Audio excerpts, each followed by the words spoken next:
Renforcer les capacités des acteurs locaux sur l'importance et les étapes du dialogue communautaire, mais aussi les amener à partager leurs expériences et à échanger sur diverses questions liées à la radicalisation, à l'extrémisme violent, à la cohésion sociale, aux conflits communautaires ou interreligieux. Ce sont là les quelques objectifs visés à travers ces journées d'échange et de partage d'expériences sur le dialogue communautaire avec les acteurs locaux des communes frontalières du Burkina Faso, du Mali et du Niger, organisé par le réseau panafricain pour la paix, la démocratie et le développement REPAD dans la ville de Tillabéri. Vous savez que notre pays, depuis plusieurs années, fait face à une situation quand même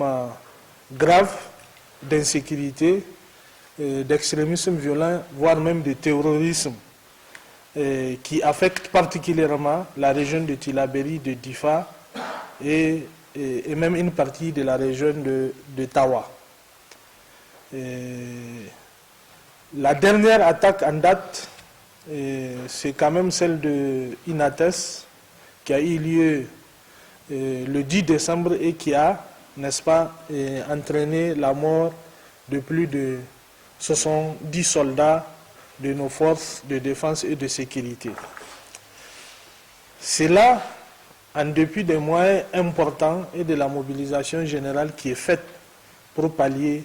à ces fléaux-là. Et d'où toute l'importance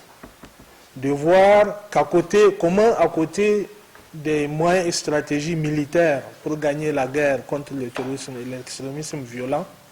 comment aussi développer d'autres stratégies, notamment l'implication des communautés et aussi le développement d'initiatives de dialogue communautaire pour véritablement renforcer la cohésion sociale et que l'ensemble des communautés adhèrent à un même idéal que celui de la paix. Cette importante rencontre a été financée par l'ONG Oxfam à travers le projet Peace Building. J'aimerais dire que c'est un très grand plaisir pour nous, Oxfam, de promouvoir ce type de cadre parce que depuis plusieurs années, nous militons, nous appuyons les initiatives dans le sens du rétablissement du dialogue entre acteurs,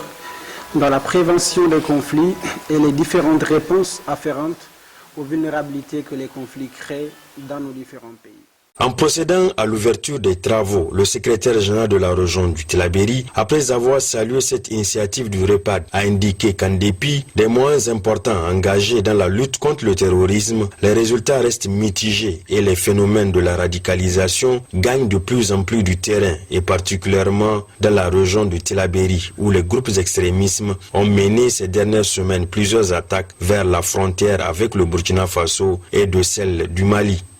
Cette persistance du radicalisme peut s'expliquer par l'absence et ou la faiblesse de l'implication des communautés dans la lutte contre le terrorisme.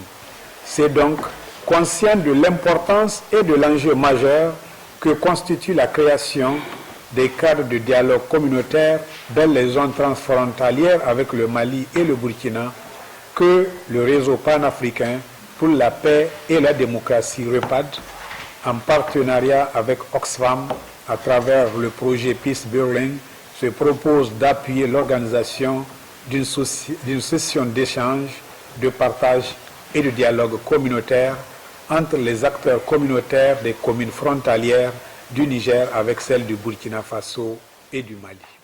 À l'issue des travaux de cette rencontre qui dureront 48 heures, les participants élaboreront sans nul doute des plans d'action qui renforceront l'implication des communautés à travers des initiatives de dialogue communautaire pour la paix et la cohésion sociale au Niger et dans la région de Tillabéri en particulier. Notons qu'auparavant, une fatia a été dite pour le repos des âmes de nos forces de défense et de sécurité tombées sur le champ d'honneur le 10 décembre dernier à Inates.